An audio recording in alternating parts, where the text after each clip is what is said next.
Hi everyone, and welcome back to I Deal with IT with me, Luca, and this seemingly endless game called Elden Ring. In this new lore introduction, I'd like to talk about some NPCs that captured my attention, and that had incredibly important roles, one way or another. Let's start from Neferilu. Neferilu, adoptive child of Sir Gideon, has her roots in the Warriors clan commanded by Horalu, but she likely spent most of her life as Sir Gideon's daughter. Her first encounter with her was a Stormveil. We found her inside the castle while on our way to challenge Godric, which she hated for his cruelty. During our second encounter at the round table, she tells us about her father, then quickly leaves us and go out again, even though she didn't say where to or why. Then after we found her at the Albunaric village, where she confesses of having seen slaughter, violence and brutality as a child. But as a woman and a warrior, she would fight to obtain justice for the fallen. After going back to the round table, we found her in despair, crying for having been cast away, but mostly for having discovered who commanded the slaughter of the Albunaric village. Her father, Sir Gideon the All-Knowing. She clearly was in denial, considered herself a traitor, blamed herself for having had feelings about the Albunaric slaughter, and, deep inside, she still trusted Gideon despite being thrown away like a dirty tissue. Her spirits came back thanks to us and the storm of King Ash. She felt some kind of attachment, a deep relationship, the smell of the storm and the memory of her first oak within them. Last, we met her at Stormveil, having taken the old castle under her rule, abandoned Gideon and his creed, the Golden Order. Now she was her own ruler. She reminded herself of her old vow and set herself to call the storm, and its winds will cleanse the world of the evil that afflicts it. Now, let's analyze a few things. So, starting from her name and past, Neferilu, as already hinted, she was definitely connected to Horalu. I still don't know who Horalu was, but considering the painting inside Stormveil Castle, the title of warrior and her past outside the Golden Order, I can kind of speculate Horalu could be Godfrey after all. I know, it's stretched, but it would explain why she takes over Stormveil, assuming that my theory about Stormveil being a conquest of Godfrey himself doesn't crumble. I know this is seriously the most stretched of all things I ever thought, but think about it, if she were Godfrey's daughter, then she would be stepsister to Mog, Morgoth and Godwyn. Speculations aside, any connection to Godfrey could link her to the Crucible, or something linked to it. For instance, we could consider the storm as one of the four elements of nature, wind, and, by my previous theory of alchemy, that would fit right in with the Crucible. Other nice particular is that her name is quite similar to a name found in Greek mythology, Nepheleia, which means she who comes from the clouds, in reference to the nymphs of rain, so, once again, a reference to storms. Her attachment for oaks also connects her to the wind and the storm. And yes, I know these are kind of weak links, but once again, the game gives clues and it's up to us to interpret them.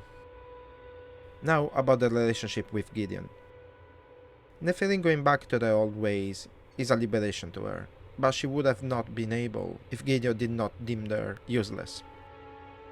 Gideon seems to be quite obsessed with knowledge, and he wants to know all to help himself with his quest to become Elden Lord.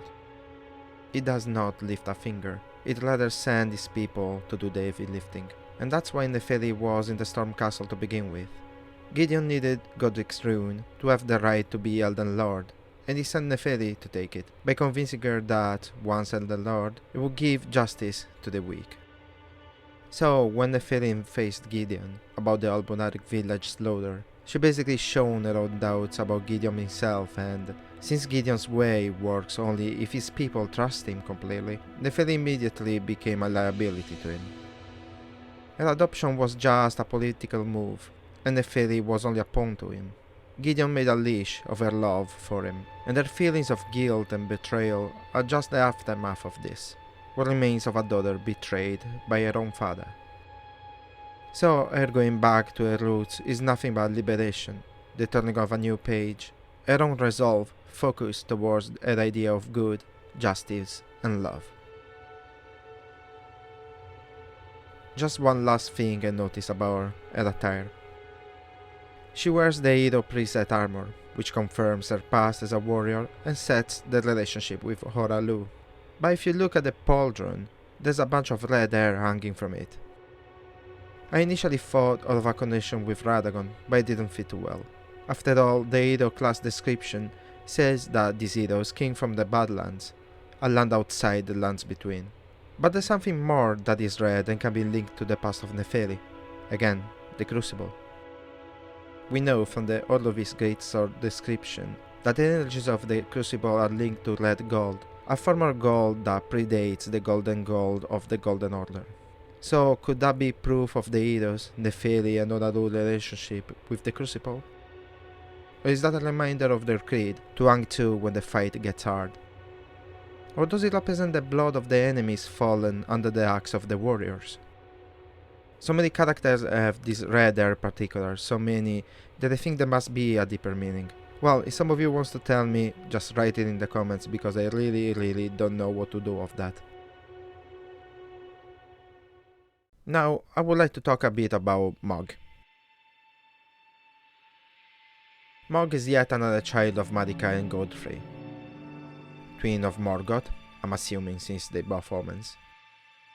And so, another demigod. He is the complete opposite of his brother though. While Morgoth kept himself at the service of the Golden Order, despite being an omen, and he is effectively the only one who was left at the protection of the Erdtree, Mog seems to have abandoned the greater will for a new deity. And how can we blame him? Omens are probably the creature most hated from the Golden Order, to the point that they would try to cut off their horns at birth, risking to kill the infants just for an idea of beauty that had no reason to be. Anyway, Mog found a new purpose for himself, serving the Formless Mother. The Formless Mother is yet another outer god, a god of pain, violence, and aggression. She also goes by other names, like the Blood Star or the Mother of Truth. Blood is this god's medium, the thing that carries her energies. Notice how all the incantations related to her talk about wounding and using the blood to attack. Blood is not only used as a weapon, but also makes what the followers of this god are made of in the literal sense. Both the Sanguine Warrior and Mog himself arise from blood, so it makes sense to consider blood as their sole constituent, what they are made of. Also, Mog apparently bursted into blood when the Formless Mother found him the first time. The reason why Mog was chosen was not random. Mog's blood is cursed by being an omen, and it makes sense for this outer god to choose him to be her first vassal, the one to bring her will to the lands between. By the same theory, I think Morgoth had the same boon bestowed onto him, but he concentrated his cursed blood into his sword, so I think that's how he managed to stand by the Golden Order, while Mog embraced the Formless Mother, fled the Seawards and Lindel, and created his own clan right next to Nokron, where his dynasty could take form and, one day, depose the Golden Order. Yet another connection to blood. Mog is healed by our blood loss during the Blood Boon ritual move, confirming once again that blood is what fuels him. The time when Mog had his first encounter with the Formless Mother is not a coincidence either, as she found him right after the Shattering, while imprisoned in the Seawards alongside his brother Morgoth. A fate probably worse than death, which was not an option because they were of royal origins. And royals couldn't be killed, but they were sealed away in the Seawards, away from everyone's eyes. Why did he choose Nokron though? Because of Miquella. Mog has no right to ascend to deity. He is a demigod, but he is not an Empyrean, while Miquella is an Empyrean, and he left the Golden Order and went in a research of a way to save his sister Malenia from the rot.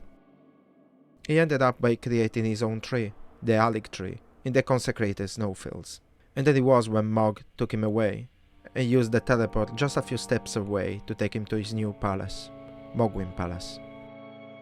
I am not sure why Miquella is in an apparent vegetative state, though, but considering that Mog spawns from a pool of blood leaked from Miquella's hand, I could speculate that Mog himself cursed Miquella's blood, Or even worse, he may have swapped Michaela's blood with his own essence. Either way, I think this was a plan B. Mog tried for a long time to convince his brother to take him as a consort by sharing his chambers, but Michaela refused him every time, so now that Michaela is incapable of reacting, taking him away was easier than ever. The final aim of the plan did not change, though. Mog wants Michaela to take Marika's place, and by basically brainwashing Michaela, or as they hinted cursing him, he plans to become Michaela's consort and, as the new Elden Lord, to rule over the lands, deposing the Golden Order once and for all. But why this overcomplicated plan? Because, once again, there are three. If you have followed my previous videos, you know that I theorized that the tree pre-existed the Golden Order, and the Greater Will took over the tree to diffuse their energies over the land. Well, Mog wants to do something similar. If Michaela becomes a god, he will have access to the tree and to the Elden Ring.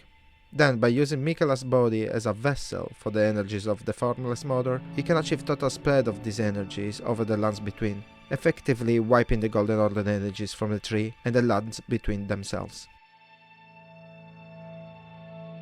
Just a little side note here. Gideon seems to be more worried about Michaela waking up rather than Mog himself. He considers Mog a crazy, vicious and hopeless creature, while he wonders if maybe it's better to destroy Michaela's cocoon. I don't know what he actually fears. Is Michaela so powerful? Or is Imanelia the one that Gideon fears so much? Well, back to Mog. So far I used the name Mog, even though it refers to himself as Mogwyn. Morgoth as well used to make people call him Margit, but the reason for the name change is completely different. Morgoth used the name Margit as an alias, not to expose his true identity, while Mog uses Mogwyn in a composite way, his name plus Wyn. Wyn is a name of Welsh origin, that means fair, blessed. It started as a nickname for someone having fair hair or a fair face, then it became popular and started to be used as victory, win, winner. So Mogwyn means Mog the Blessed, Mog the Winner. This self-veneration also reflects on the title he gave to himself, the Lord of Blood. He is venerated as a god and he is the head of his own dynasty. He is the creator of the Bloody Fingers, and this, cited by the aggressive nature of the Formless Mother, makes all invaders followers of Mogwyn, and this is further demonstrated by Eleonora, the Violet Bloody Fingers invasion, and by White Mask Varre, who he invited to use the Bloody Finger. But now another question. Who is the Formless Mother? So far I didn't really say much about her, and that's because the information about her are quite scarce. I think she is a bodiless entity, hence the formless in her name. Looking closely at how Mog fights, you can see him lifting his weapon and seemingly wounding something that leaks blood, as if that attack is not directly against us, and that wound is a wound on the Formless Mother herself, which seems to reside in a parallel universe, and her blood is what deals damage during the fight. Also, the curse Mogwyn places on us doesn't really come from him. He most likely invokes the Formless Mother to curse us. I found out that nihil is a Latin word that literally means nothing, but I found it used in some peculiar famous sentences, and the one that captured my attention the most was Caesar aut nihil, which stands for either a Caesar or nothing, again meaning either an emperor or nothing. So reading between the lines, it's all or nothing. The Formless Mother is in a proper fight, all or nothing, you die or I die. And Mog uses this curse out on us with the same idea. He will either succeed in his plans or die trying. So in conclusion, yet another outer god trying to take over the lands between. And here lies the biggest question of them all. Why are all these deities so interested in the lands between? I have no answer, unfortunately. I'm sorry. As always, thank you very much for sticking around and clicking on this here video. I really appreciate the effort you guys put into listening to me, And I appreciate even more the new subscribers because they just said basically, yeah, I like this. And that makes me extremely proud. Anyway, I'll stop talking now and here comes the game. Enjoy.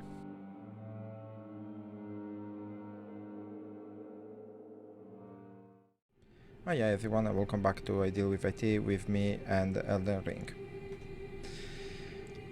So, when I played yesterday, I basically got rid of Mogwin very quickly. Well, very quickly. I got rid of him. And yeah, then I found this thing that apparently is Michaela. Still need to understand what exactly this is. It's described as a cocoon, so I don't know. It doesn't really say much, to be honest with you.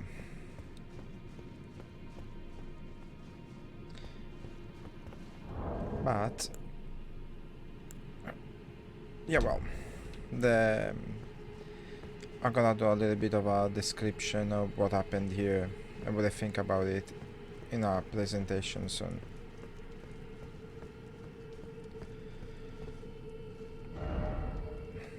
So I should check this area here, but honestly I can't be asked right now because I don't wanna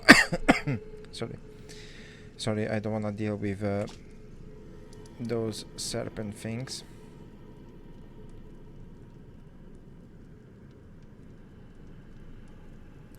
Here I've got Gory, but Gory doesn't say much if I remember well. And I did this off camera, sorry about that, but I'll be also talking to Gideon, which suggested I destroy Michaela's cocoon, but I don't wanna do that. At least not yet. Because before I do that, I need to find out what the hell is going on all around here. And yeah, when I have a clear idea of what I'm going for. But before even that, I've got a little thing to sort. Just give me 2 seconds because I forgot to do one very important thing for lights. Okay, I'm back. Sorry guys, I forgot to put some extra lightning. Okay.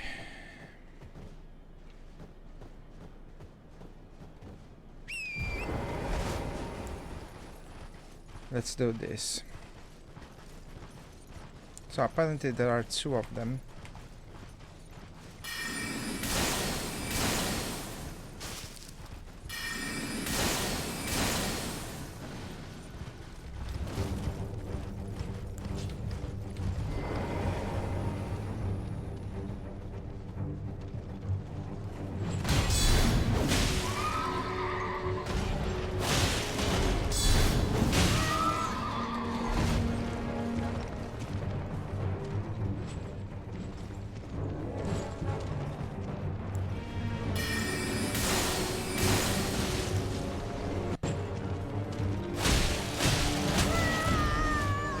Oh, damn.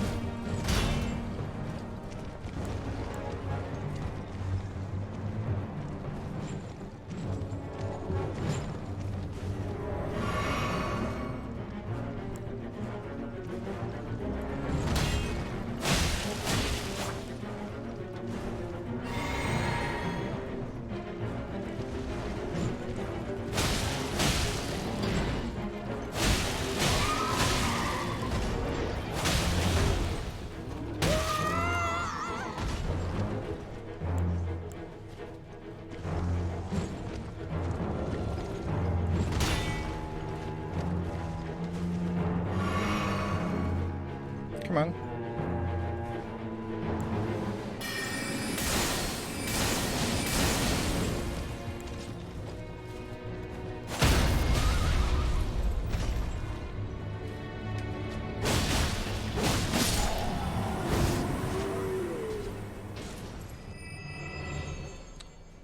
-1, and the other one is there.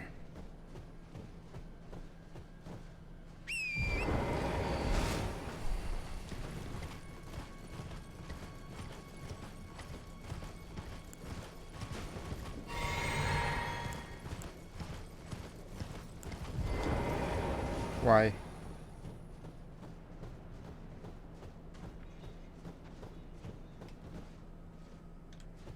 Okay, just...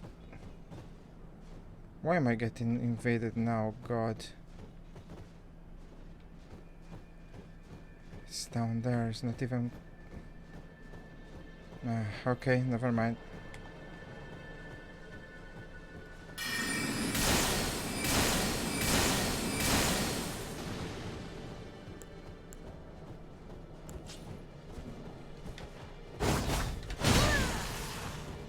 Oh, I forgot I don't have the light weapon.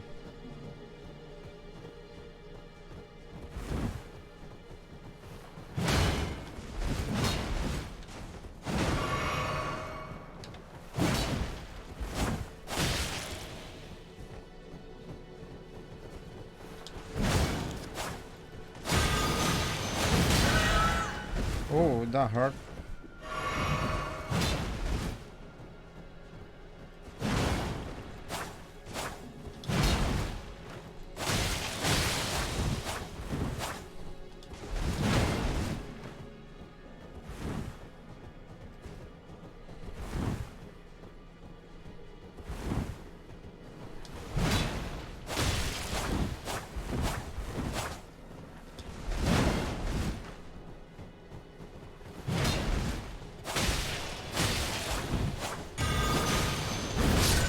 Oh, damn. All from the beginning.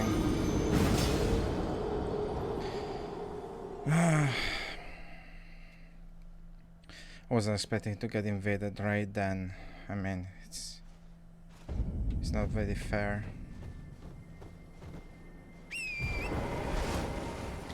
And I also wonder if I'm going to get invaded again.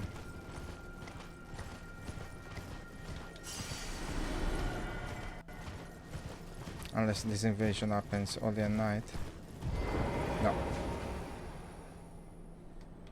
It just happens.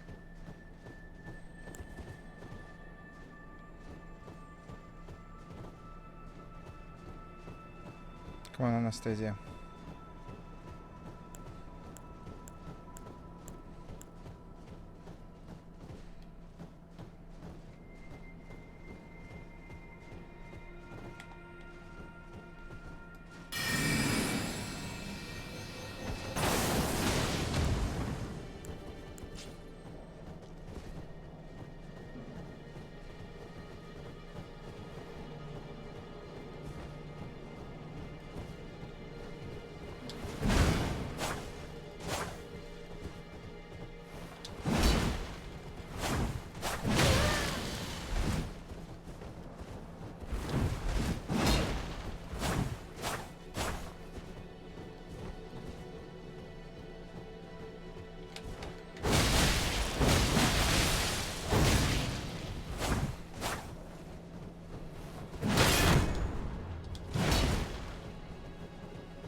Okay, thank you.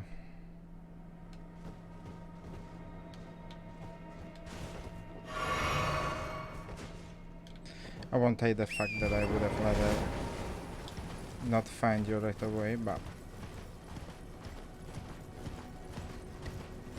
Okay, I need to come back at night.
Oh, we managed.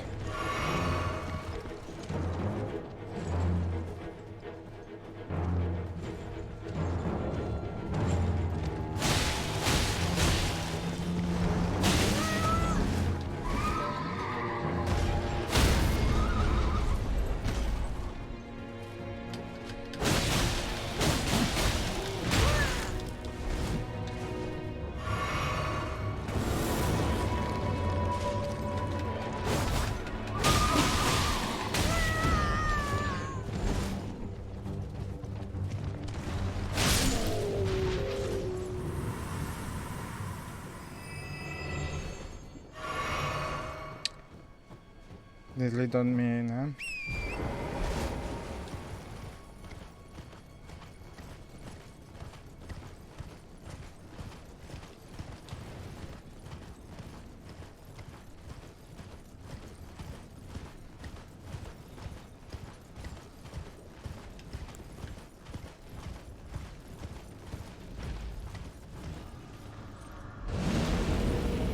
Oh, come on. This place is not okay.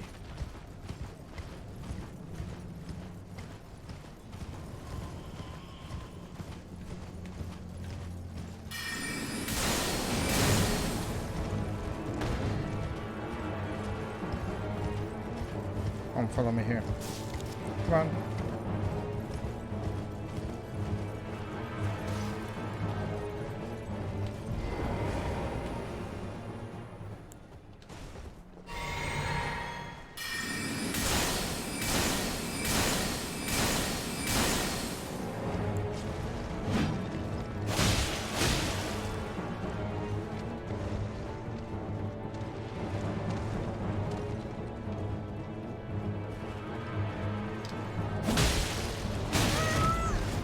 Oops.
Ah, finally.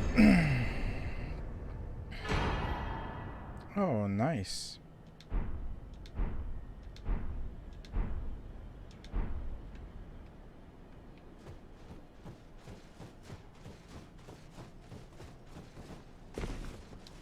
Very nice.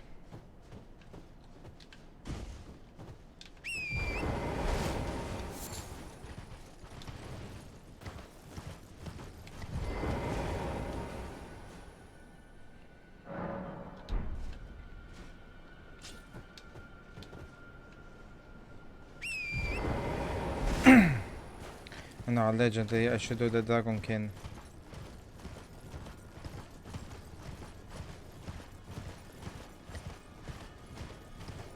I'm saying allegedly because that guy seems to be strong.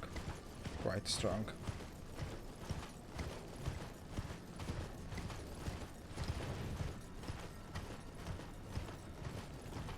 It was around here, wasn't it?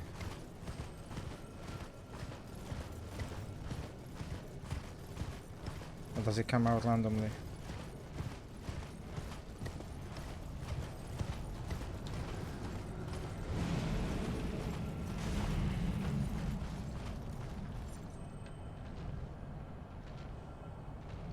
I heard it, but I don't know where it is. There you go.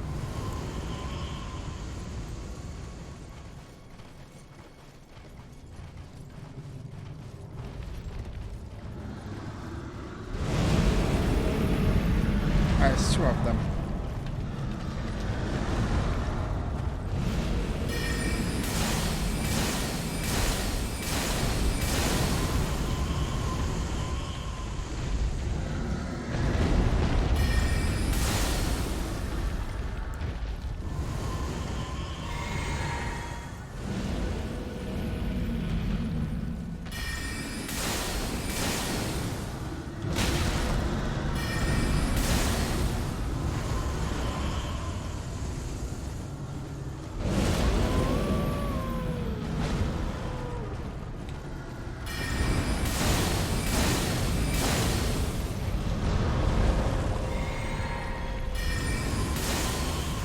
I would like to know who's calling them though.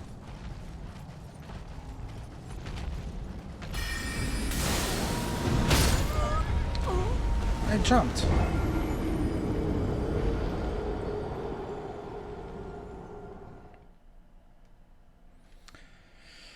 Alright. Seems like I'm dying a lot now.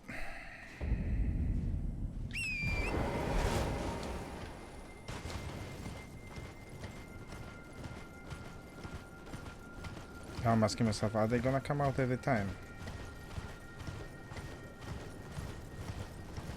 Or do they come out overnight?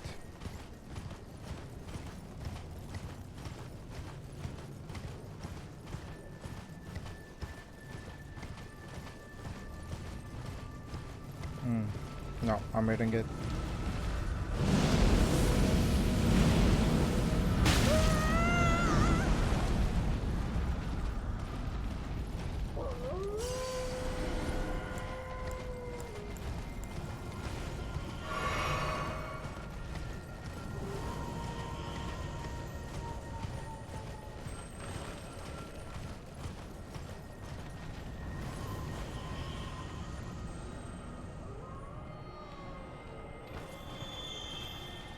It feels almost as if this whole place is full of these guys. Sorry. And I cannot really see much, so there is also the other risk of falling.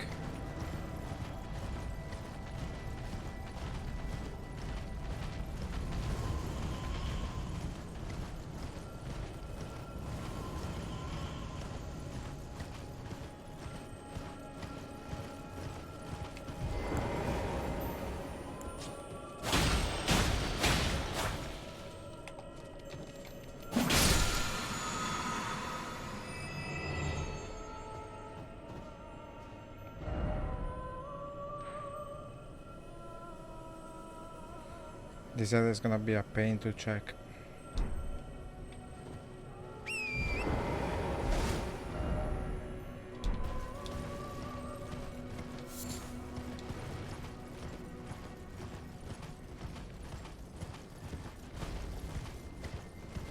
But it's fine because at the very least I know what I am.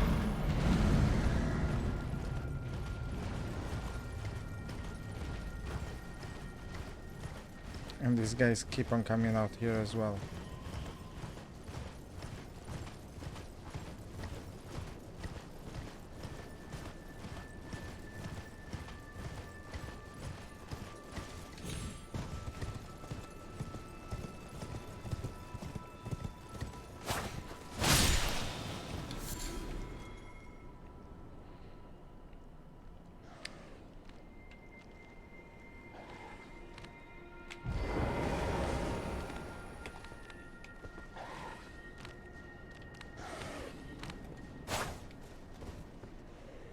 Come on, you can do it.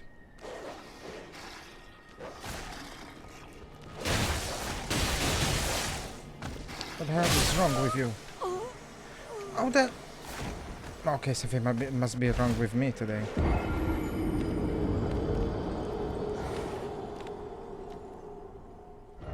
Is it me? Am I playing wrong?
Sorry for the quick camera changes, I'm just trying to make sure I'm not too much in danger, which I seem to be.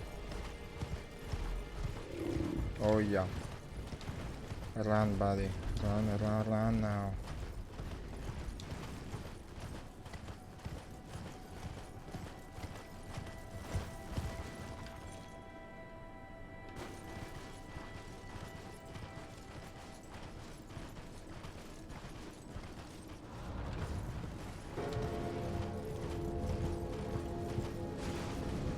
What the hell is going on here?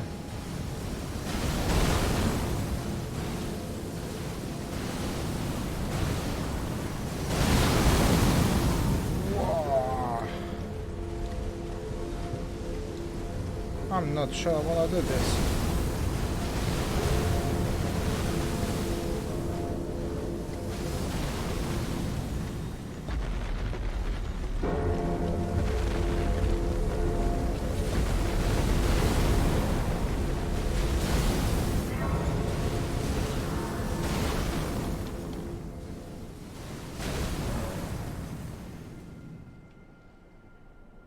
What the actual...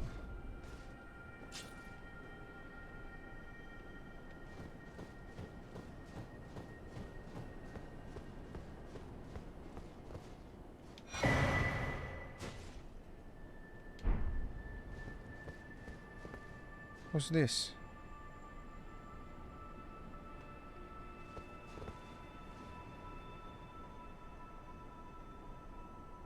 She looks like a very big alboric. Latin.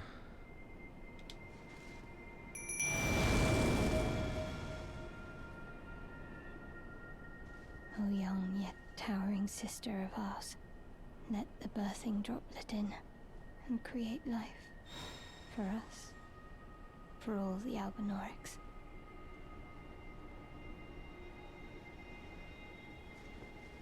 Thank you. I finally fulfilled my purpose. Our young yet towering sister will give us hope.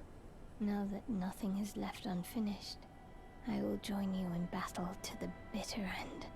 And when the fighting is done, then you may lay me to rest.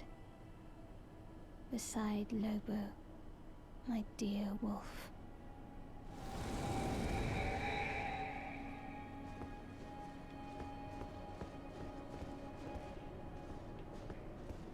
Okay. Or sorry, I was choking my own saliva. It's okay, or either like I don't know what to think.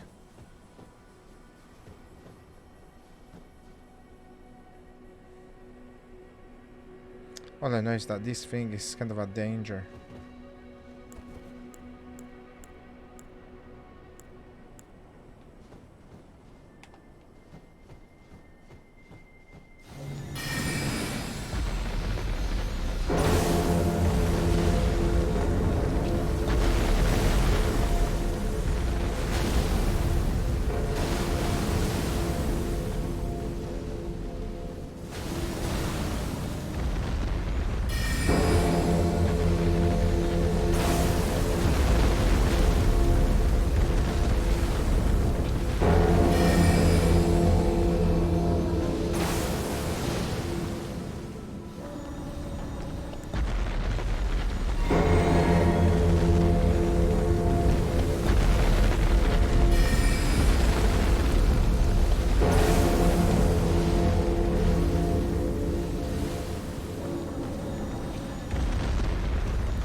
Not really sure if I'm making a dent.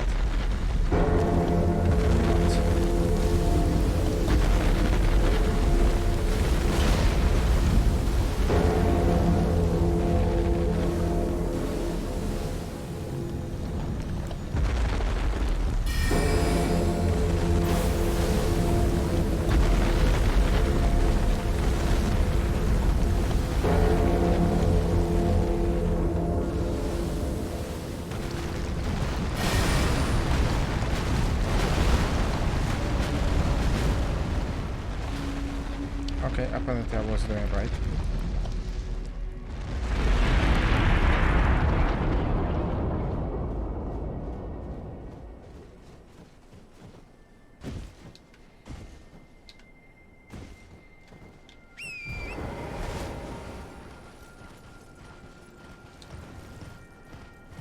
It was a big thing, by the way.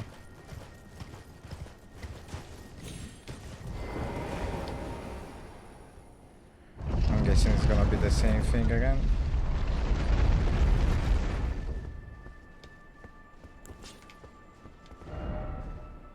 Yep.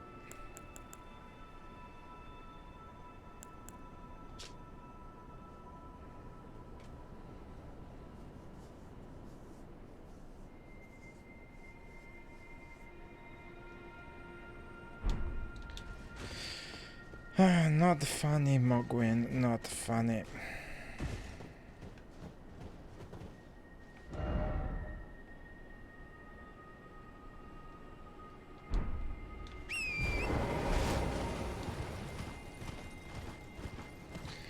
Now I wonder, will she help me out later on when I have to do that place, or Ordina, whatever you wanna call it.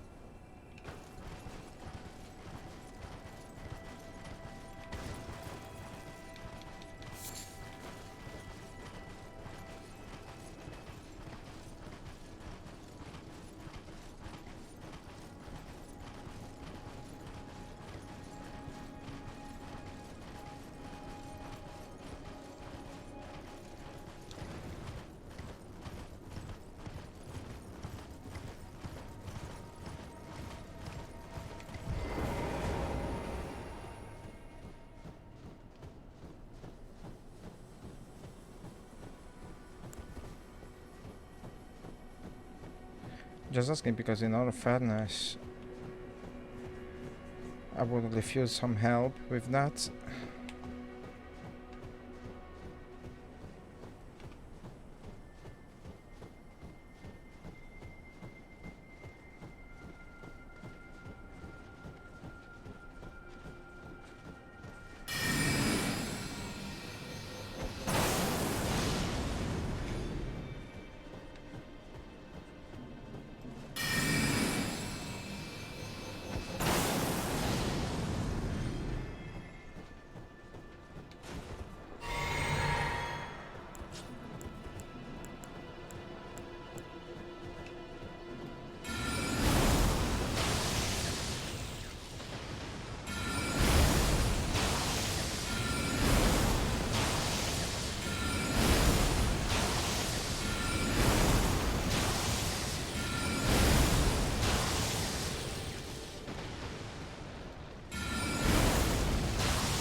Just so you know, huh?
Sorry.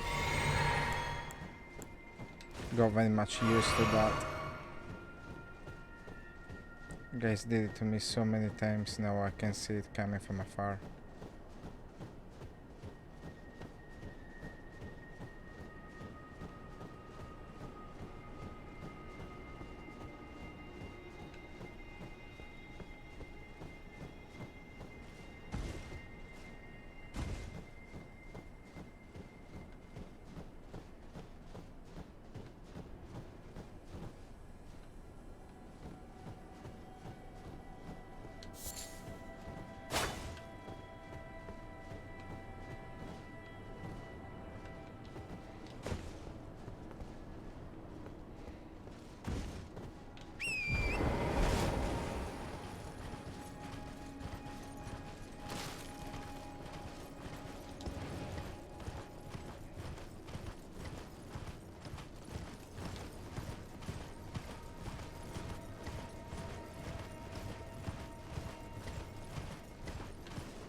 I keep finding these butterflies around here, and I'm starting to wonder if they are connected to the lore in any way. They may.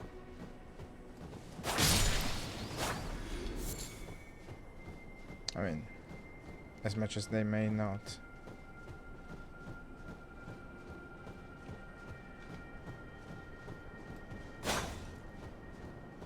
This game is not exactly the best one to make you understand what is lore or what is nothing. I mean, I guess that's part of the charm, right?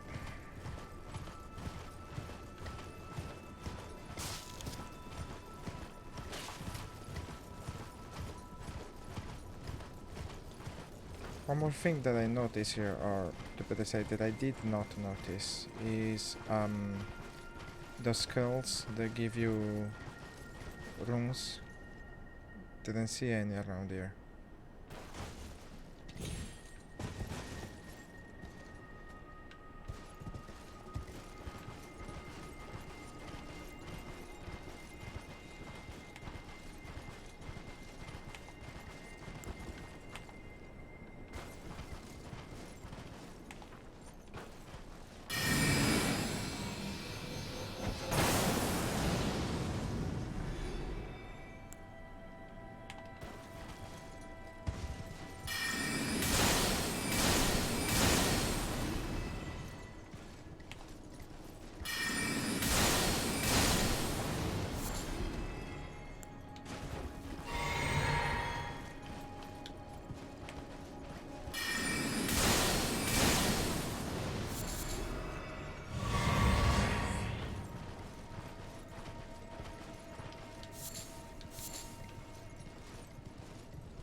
Oh, look at that.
I know, totally useless building against it, but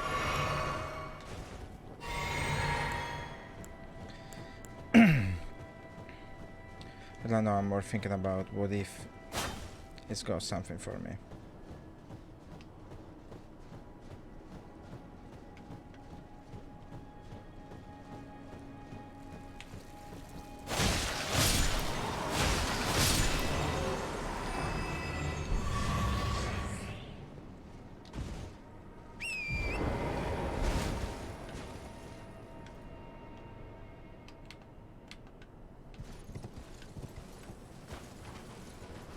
I was hoping for a dungeon, but nope.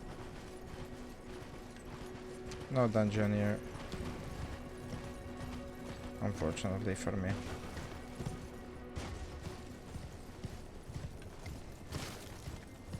I mean, I guess dungeons are the hardest part of this game, but still. I don't know why, but I like those better. And I mean, at the beginning, yeah, I didn't really enjoy them because they're hard and all that.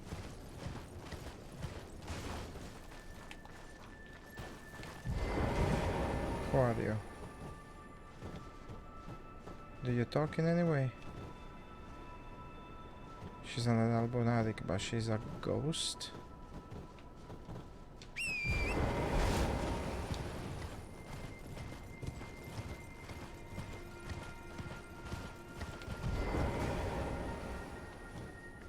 I've taken this.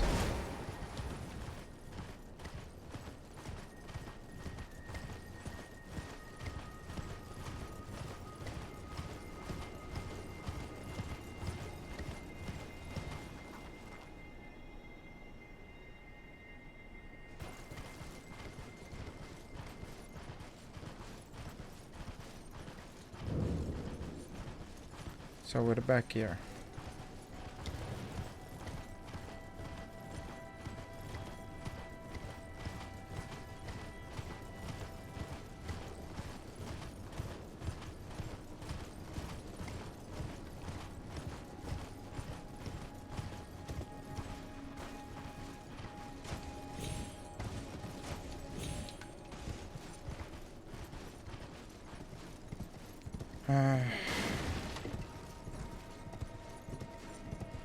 This one is gonna be a little pain.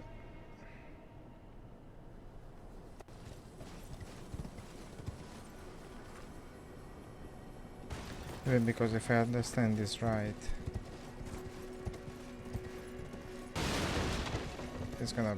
I cannot use the horse, and I've got those assassins always chasing me. So I'm gonna have to build some kind of a parkour thing going on.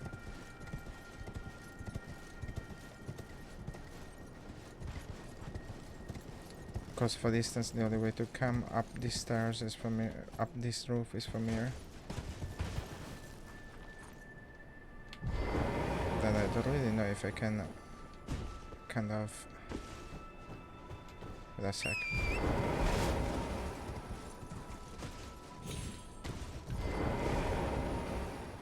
I'm just curious to see if once I come up here, I can actually do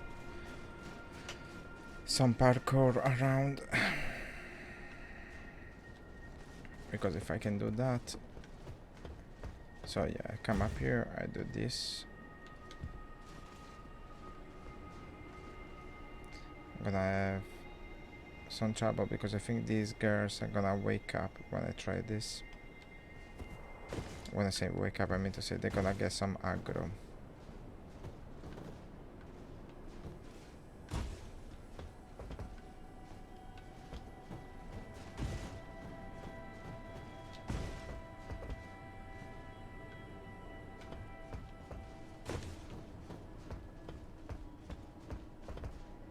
Okay, this is something. So from there, I can come up here. Do that. Then the next is down there. So maybe...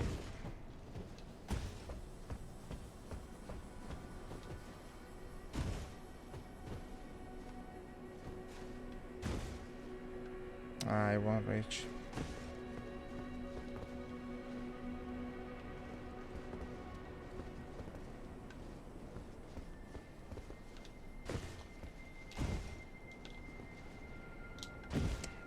much. But it's okay, because I can always do... No? I cannot? Honestly?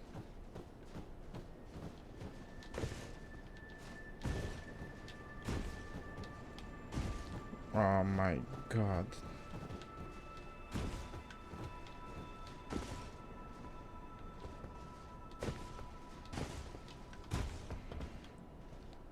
If I learn that jump, maybe.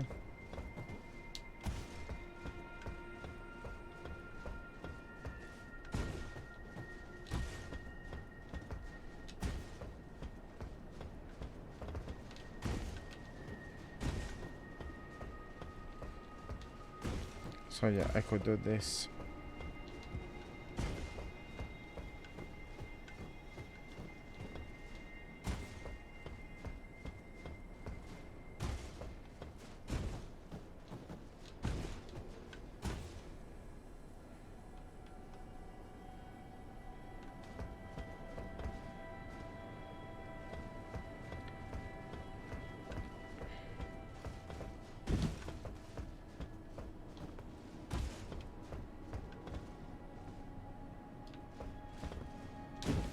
Even though probably it's better to do this other way around.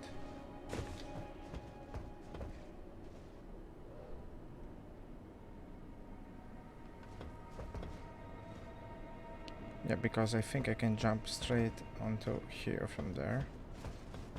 I will try.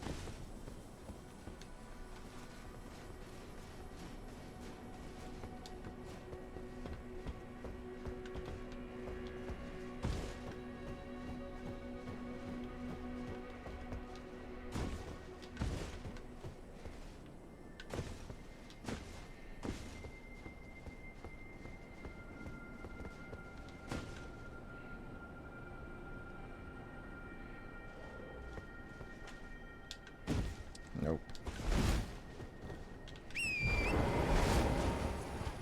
Apparently not.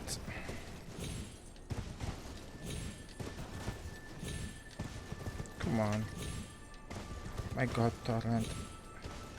Among all horses, you probably are the stupidest.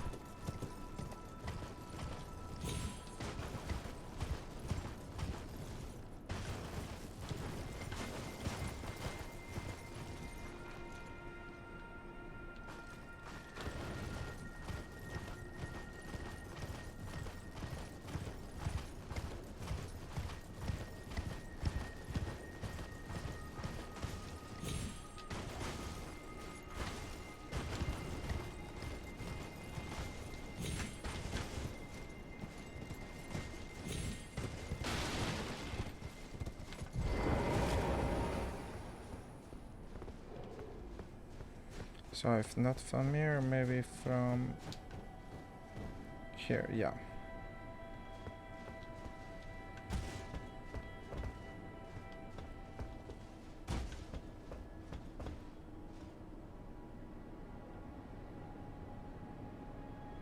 Yeah, but from here also there isn't much I can do.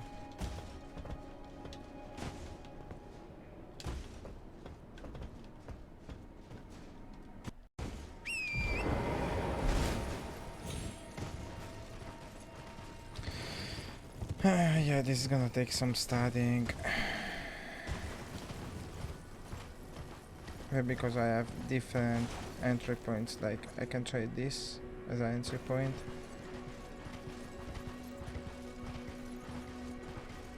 And then if I take it from here, I should be able to do all of them. Because this is kind of the last point.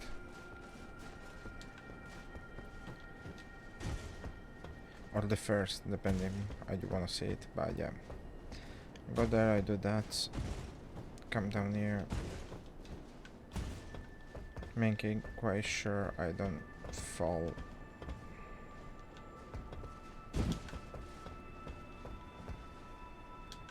Like this. But yeah, once I get here, I can get on those on the ladder. Activate that one. Then come back and go to activate that one afterwards. Even though I'm not sure if... Ah, my god, this is so annoying.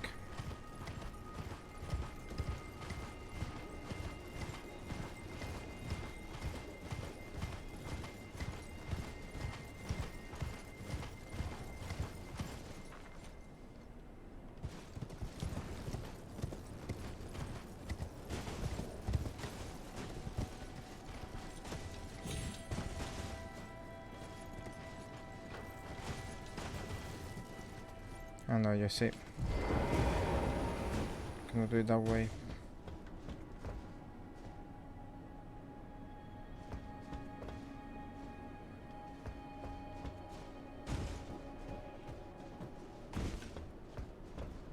It works only if I take it from there. Point is, I also need to get there.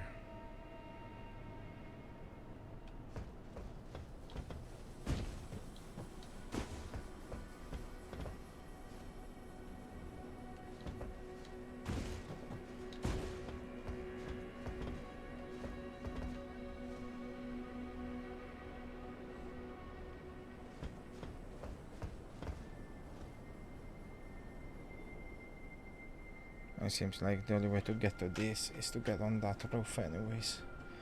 So I should do that first. This second. And the other one down there third. And the issue is that I need to manage to get off this roof and run, basically.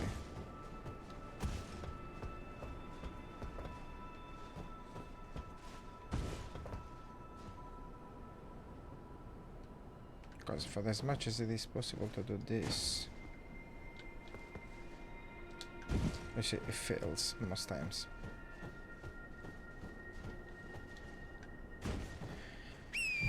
Oh well.